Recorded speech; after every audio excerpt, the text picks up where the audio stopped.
మన ప్రభువు రక్షకుడైన యేసుక్రీస్తు నామములో అందరికీ వందనాలండి. ఈరోజు దేవుని మాటలు సామెతల గ్రంథము 22వ అధ్యాయం 17వ వచనం.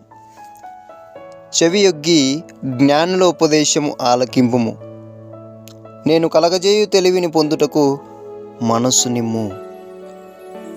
దేవుడు చెప్తున్నాడండి, జ్ఞానుల ఉపదేశము కొరకు మనము చెవియొగ్గి ఆలకించాలని.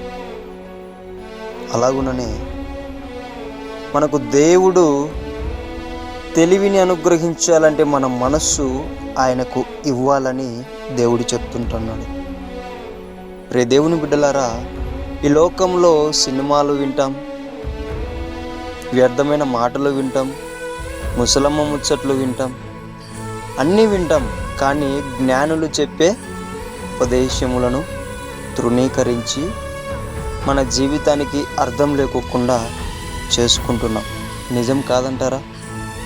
చూడండి, మన చెవులు దేవుని మాటలు వినడానికంటే వ్యర్థమైన వాటి కొరకు ప్రయాసపడుతూ ఉంటున్నారు. అది చెప్పడం లేదండి దేవుడు ఏం చెప్తున్నాడు? జ్ఞానుల ఉపదేశం.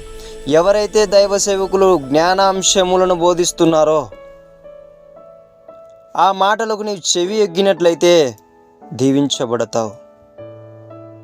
నీ జీవితానికంటూ ఒక అర్థం నువ్వు తెలుసుకోగలుగుతావు. నీకంటూ ఒక స్థాయి ఏర్పడుతుంది.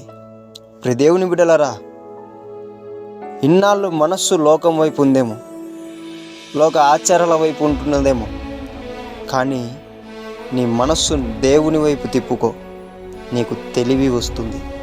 తెలివి వలన నువ్వు ఏమైనా చేయడానికి చాలా అంటే చాలా ఉపయోగపడు. ఎందుకంటే దేవుడిచ్చే తెలివి చాలా గొప్పది. చిన్నవాడివైనా నువ్వు గొప్పవారిలో నిలబడగలిగే తెలివి దేవుడిస్తాడు. ఎప్పుడు? నీ మనస్సు ఆయనకిచ్చినప్పుడు, ఆయన ఇచ్చే తెలివి నువ్వు పొందుకున్నప్పుడు. అందుకే ప్రియమైన దేవుని బిడ్డలారా, జ్ఞానమైన మాటలు ఎవరైతే ఉపదేశిస్తున్నారో వారి మాటలకు చెవి యొగ్గండి.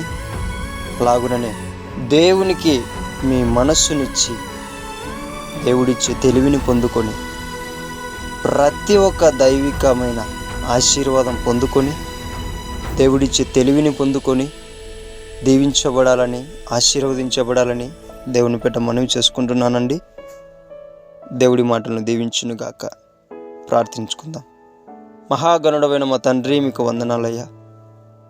సొలొమోనుకి ఇచ్చిన ఆ జ్ఞానము ప్రభువా మేము పొందుకోవాలి అంటే మా మనస్సు నీకు ఇవ్వమన్నావు ప్రభా. ఈ సమయంలో ఎవరైతే పశ్చాత్తాపడుతూ వారి మనస్సు నీకు ఇస్తున్నారో వారికి యేసు నామములో తెలుగుని అనుగ్రహించి జ్ఞానుల ఉపదేశమునకు చెవియొగ్గే బిడ్డలుగా మనస్సునిచ్చి నువ్వు తయారు చేయమని ప్రార్థిస్తున్నామయ్యా. సంఘములో ఆ తెలివిని బట్టి అనేక రకాలుగా ఉపయోగించుకొని నీ రాజ్యాన్ని కట్టేదానికి కూడా నీ కృప చూపించమని యేసు నామములో ప్రార్థిస్తున్నాము తండ్రి. ఆమేన్.